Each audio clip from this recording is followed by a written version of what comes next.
ये कहानी है उत्तर प्रदेश के कालिंदी गांव की, जहां पिछले 20 सालों से किसी बच्चे ने जन्म नहीं लिया। हर घर बच्चों की किलकारियों से खाली और सूना पड़ा हुआ है। कोई नहीं जानता कि इसके पीछे का राज क्या है, कोई श्राप है या कोई छुपा हुआ रहस्य। कुछ औरतें एक साथ बरगद के पेड़ के नीचे बैठी हैं और बातें कर रही हैं। क्या हमारा गांव हमेशा के लिए सूना रह जाएगा? मेरी शादी को 18 साल हो गए, लेकिन गोद अब तक खाली है। मैंने हर मंदिर में मन्नत मांगी, हर व्रत रखा, फिर भी मेरी गोद खाली है। क्या हमारा नसीब ऐसा ही है? मेरी सास कहती थी कि पहले ये गांव हंसता था, अब कुछ दिनों बाद इसकी सिसकियां सुनने वाला भी कोई नहीं बचेगा। अगर तुम लोग एक उपाय करो तो ये गांव फिर से हंसेगा। हमें छठ पूजा करनी होगी। छठी मैया की पूजा में चमत्कार है। मेरी ननद ने बताया, उनके गांव में एक औरत ने छठ व्रत किया और उसे बच्चा हुआ। छठ पूजा आने वाली है, अगर हम सब मिलकर करें तो शायद मैया हमारी सुन ले। ठीक है, हम लोग छठ पूजा करेंगे। अगर छठी मैया हमारी गोद भर दे तो ये गांव फिर से हंसेगा। तो फिर घाट बनाने की तैयारी शुरू करो। गांव के कुछ लड़के घाट बनाने के लिए तालाब के किनारे पहुंचते हैं। कुछ लड़के घाट बना रहे हैं तो कुछ साफ सफाई कर रहे हैं। घाट तैयार करते करते शाम हो जाती है, सूरज डूबने वाला होता है। तभी कोई झाड़ियों में छुपकर एक नींबू उनकी तरफ फेंकता है। ये नींबू यहाँ कहाँ से आया और इसके ऊपर काला काजल लगा हुआ है। प्रकाश अपने हाथों से उस नींबू को उठाता है।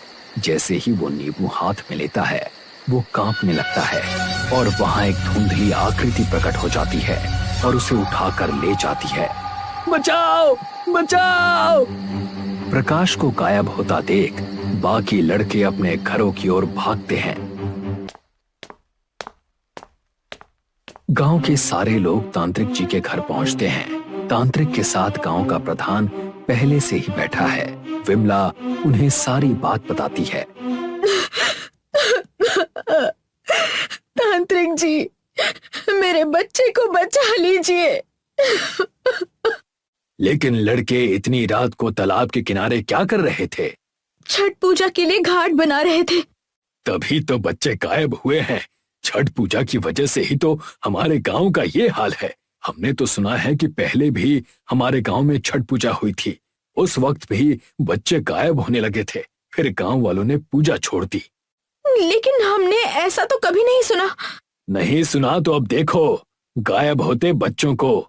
छठ पूजा का ख्याल तुम्हारा ही था ना, इसीलिए तुम्हारा बेटा प्रकाश गायब हुआ और वो अब कभी नहीं लौटेगा। गांव वालों, अगर तुम लोग सुरक्षित रहना चाहते हो तो छठ पूजा मत करना, वरना तुम्हारे बच्चे भी गायब हो जाएंगे।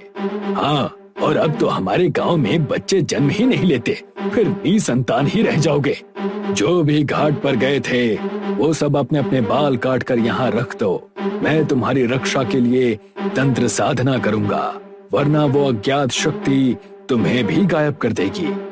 तांत्रिक की बात सुनकर घाट तैयार करने गए लड़के अपने थोड़े थोड़े बाल तांत्रिक की थाली में रख देते हैं। तांत्रिक वहां बैठकर एक डरावनी मुस्कान देता है। सभी लोग अपने घर चले जाते हैं।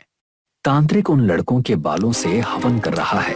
जैसे ही वो बाल अग्नि में डालता है, कुछ लड़कों की त्वचा धीरे धीरे काली पड़ने लगती है, जैसे उनके शरीर पर कोयले की राख चिपक गई हो। ये दृश्य देखकर गांव के लोग डर जाते हैं। विमला अपने बेटे प्रकाश की तस्वीर के सामने बैठी सिसक रही है। गांव की कुछ औरतें अंदर आती हैं और उनके चेहरों पर चिंता और सहानुभूति है। विमला, मत रो, तांत्रिक जी की शरण में जा, वही प्रकाश को वापस लाएंगे। हाँ, रात में सारे बच्चे अजीब हरकतें कर रहे थे। अच्छा हुआ तांत्रिक को बाल दे दिए, उन्होंने पूरी। Subscribe now and press the bell icon. Never miss an update.